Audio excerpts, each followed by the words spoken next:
Durante siglos, el poder tuvo un rostro, un rey, un emperador, un presidente, un general. Si querías saber quién gobernaba, bastaba con mirar hacia arriba. El poder era visible, tenía un nombre, un cargo y un lugar desde donde ejercía su autoridad. Y aunque el mundo ha cambiado más en los últimos 100 años que en los anteriores 1000, seguimos pensando exactamente igual. Cuando pensamos en poder, pensamos en presidentes, en multimillonarios, en ejércitos, en grandes empresas tecnológicas. Pensamos en personas que aparecen todos los días en las noticias. Pero, ¿y si esa idea ya no fuera cierta? ¿Y si algunas de las organizaciones más influyentes del planeta fueran prácticamente invisibles para la mayoría? Apple, Microsoft, Amazon, Google, Disney, Nvidia, Coca-Cola, Visa, JP Morgan, Pfizer. Empresas que compiten entre sí. Empresas que dominan industrias enteras, cuyo valor supera la economía de muchos países. Sin embargo, todas tienen algo en común: BlackRock.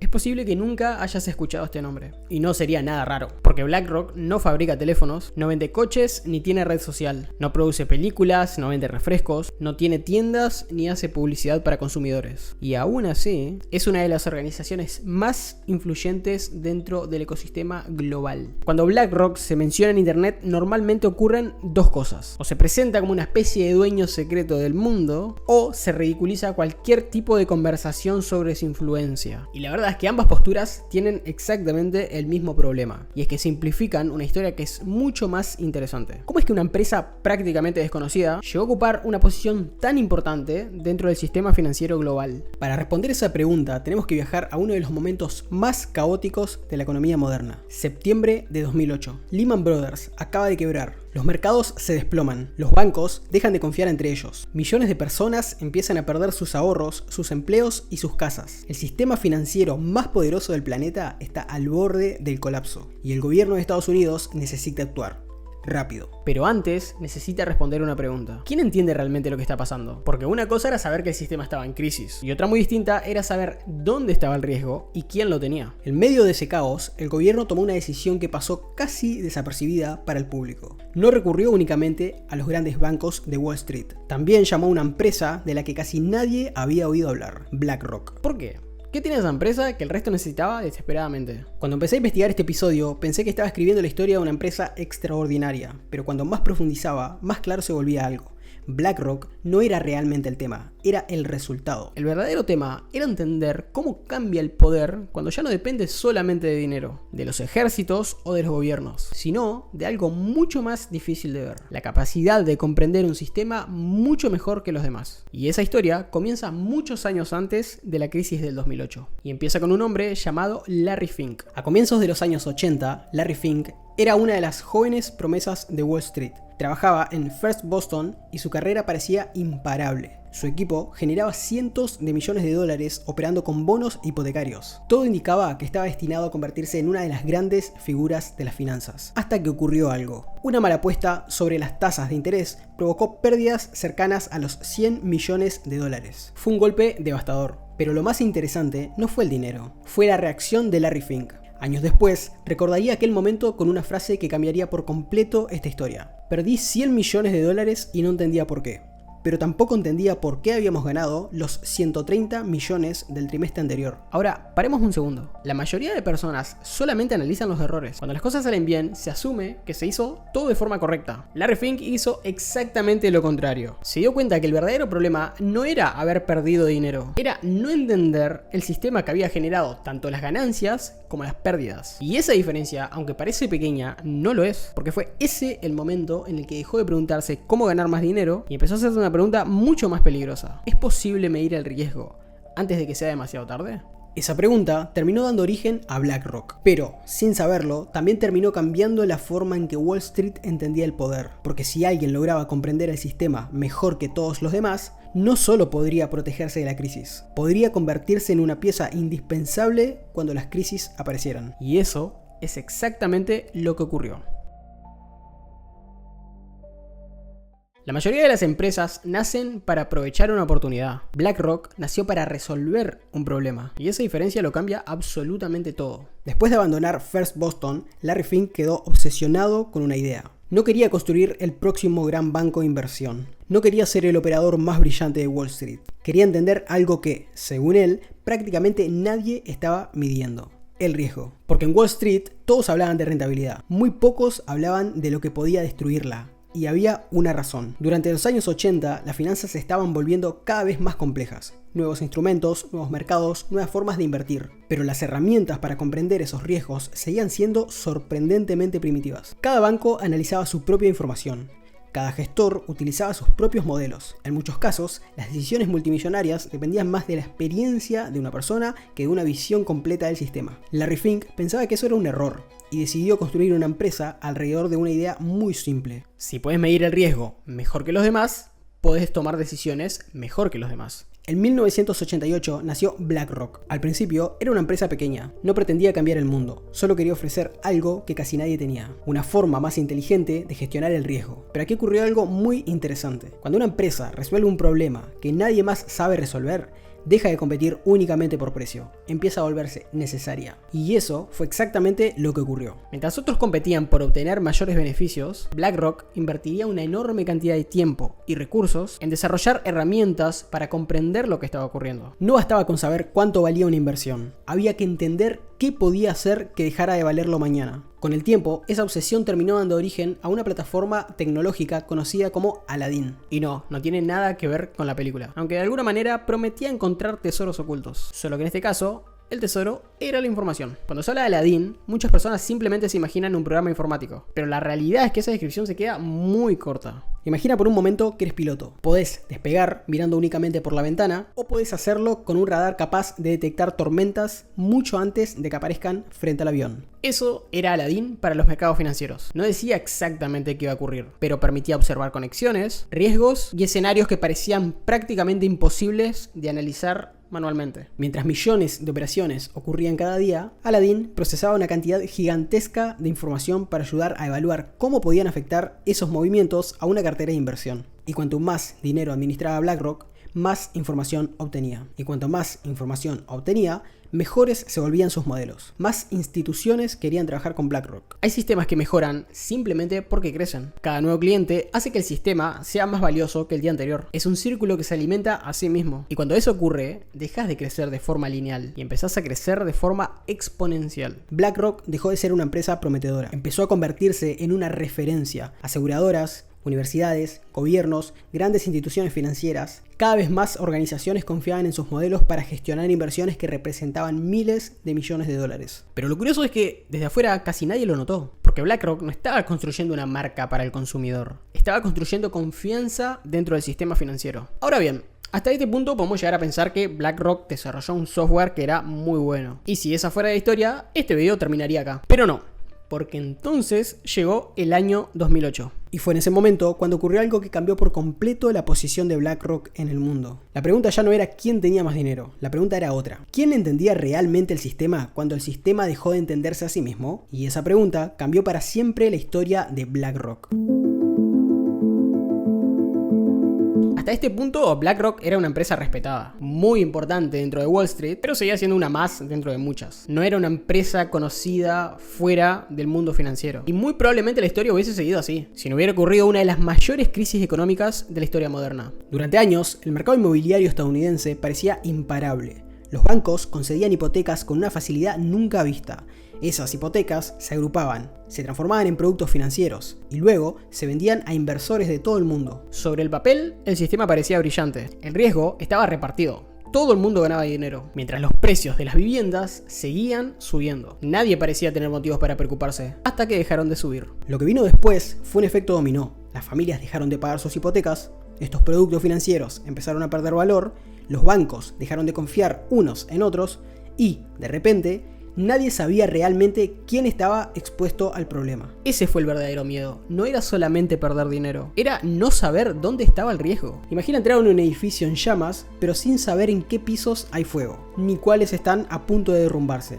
Eso era Wall Street en 2008. un sistema tan complejo que ni sus propios participantes podían entenderlo. Y acá ocurre algo que cambia esta historia para siempre. Mientras gran parte del mercado estaba intentando averiguar qué es lo que estaba pasando, BlackRock llevaba casi 20 años obsesionada con esa pregunta. ¿Dónde está el riesgo? ¿Qué activos están conectados entre sí? ¿Qué puede pasar si una pieza se cae? Aquella obsesión que había nacido después de perder $100 millones, ahora se convertía en una ventaja extraordinaria, porque cuando todos necesitaban respuestas, BlackRock ya había construido las herramientas para empezar a encontrarlas. En plena crisis, la Reserva Federal de Estados Unidos y el Departamento del Tesoro recurrieron a distintas entidades privadas para gestionar programas extraordinarios de estabilización financiera. Entre ellas estaba BlackRock, no porque fuera el banco más grande, sino porque había desarrollado una capacidad que muy pocos entendían: analizar carteras extremadamente complejas y ayudar a valorar activos en medio del caos. Ese momento cambió la percepción de la empresa.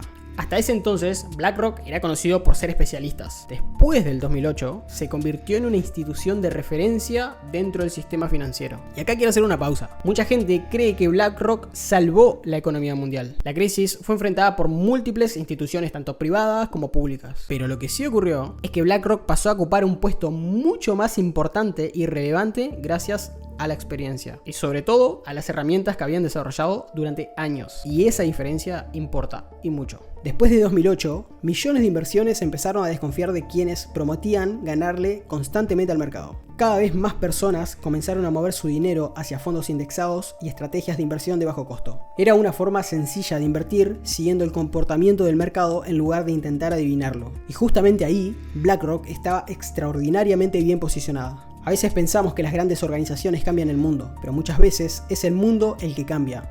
Y algunas organizaciones están listas antes que las demás. A partir de ese momento, BlackRock empezó a crecer a una velocidad muy distinta. No solo administraba más dinero, administraba la confianza de instituciones que buscaban estabilidad en un mundo cada vez más incierto. Y cuanto más información obtenía, mejores se volvían sus herramientas. Era un círculo que seguía fortaleciéndose. Pero acá aparece una pregunta mucho más interesante, porque administrar enormes cantidades de dinero no necesariamente significa tener gran poder. ¿Cómo pasó BlackRock de ser un gestor de inversiones a aparecer como uno de los principales accionistas de miles de empresas de todo el mundo? Y esa es la parte de la historia que casi siempre se cuenta mal. Y para entenderla, tenemos que entender realmente cómo funciona el sistema financiero moderno. Si buscas información acerca de BlackRock en internet, es muy probable que encuentres una afirmación repetida una y otra vez: BlackRock es dueña de casi todo. Es una frase muy poderosa, pero también es un tanto engañosa, porque BlackRock no funciona como la mayoría piensa. Cuando pensamos en riqueza, solemos imaginar a alguien comprando cosas: una casa, un edificio, una empresa. Pero el sistema financiero moderno funciona de otra manera. Imagina que tú y 1 millón de personas deciden invertir sus ahorros. Ninguno quiere analizar empresas todos los días. Ninguno quiere elegir acciones una por una. Solo quieren que su dinero siga el crecimiento del mercado. Entonces aparece una gestora de activos. Su trabajo consiste en reunir el dinero de millones de personas e invertirlo siguiendo determinadas estrategias. Eso es precisamente lo que hace BlackRock. Administra dinero. No es propietaria de la mayor parte de ese dinero. Pertenece a sus clientes. Entonces, ¿por qué BlackRock aparece como uno de los principales accionistas de miles de empresas? Porque cuando una gestora compra acciones utilizando el dinero de sus clientes, esas acciones quedan registradas bajo estructuras administradas por esa gestora.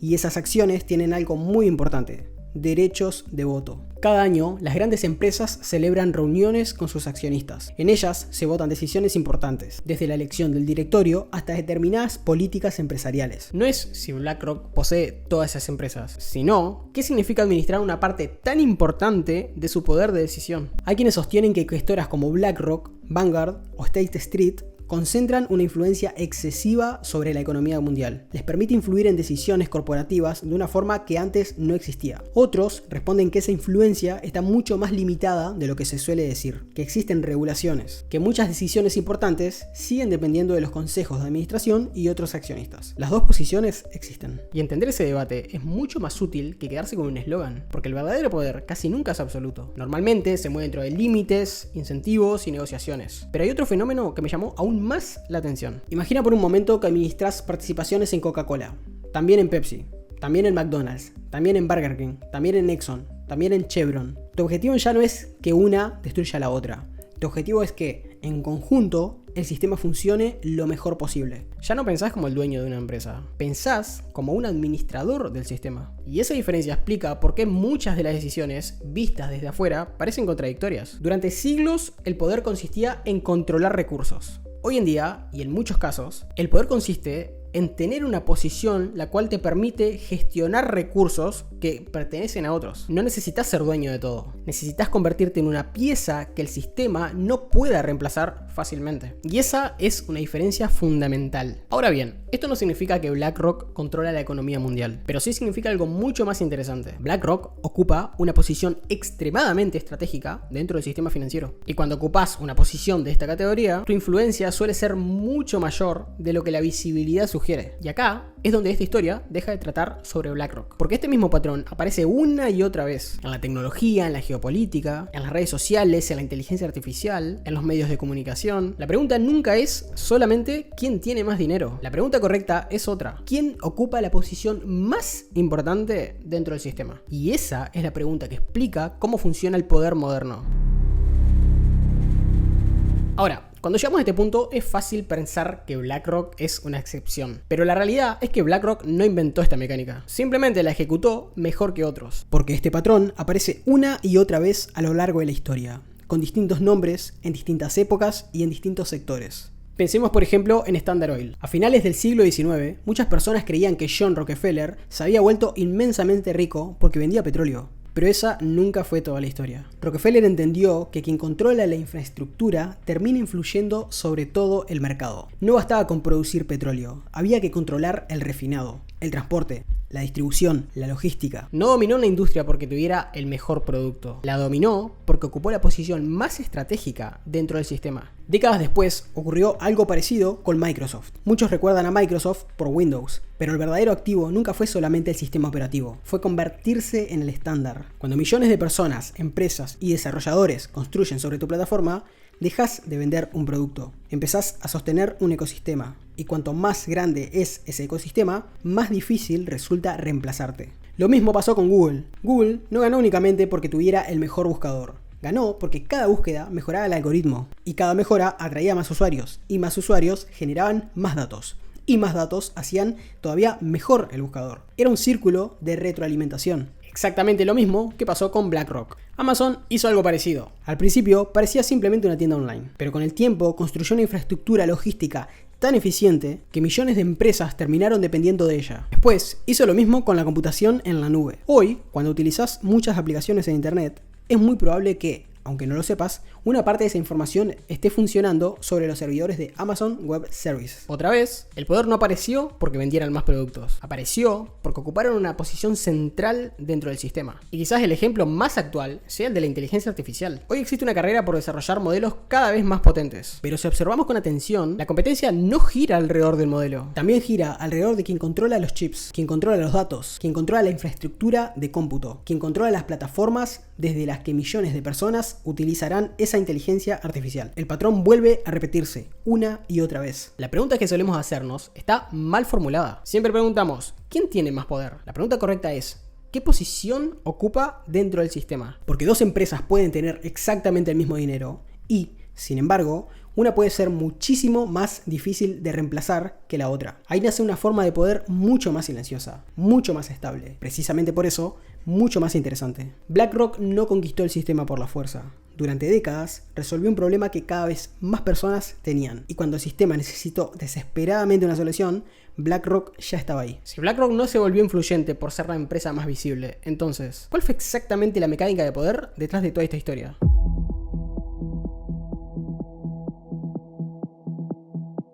¿Cómo llegó BlackRock a controlar medio mundo? Ya dijimos que esa pregunta nunca fue la correcta. Solamente se volvió cada vez más necesario para un sistema cada vez más complejo. El poder más estable no suele pertenecer a quien domina a los demás. Pertenece a quien se vuelve difícil de reemplazar. Esa misma lógica aparece en la política, en la economía, en la tecnología, en la historia. Y probablemente aparecerá una y otra vez en este canal. Porque las personas solemos mirar hacia quienes tienen más dinero, más seguidores, más poder visible, pero muchas veces las decisiones más importantes se toman mucho antes, cuando alguien consigue ocupar una posición que el resto necesita. El poder moderno ya no se explica únicamente por la propiedad, se explica por la posición, y eso cambia la forma de entender el mundo. ¿Qué hace que un sistema empiece a depender de alguien? Cuando encontrás esa respuesta, empezás a entender mucho más que una empresa, empezás a entender cómo funciona el poder. La próxima vez que escuches hablar de una gran empresa, de un gobierno, de tecnología o de una crisis, no te preguntes quién es la persona que tiene más poder. Preguntate algo mucho más útil. ¿Quién ocupa la posición que nadie quiere perder? Porque muchas veces ahí es donde empieza la verdadera historia. Si este video te gustó y te pareció medianamente interesante, te agradezco un montón que le des al botón de me gusta, que se me ayuda un montón, y te suscribas para más contenido. Sin más, nos vemos.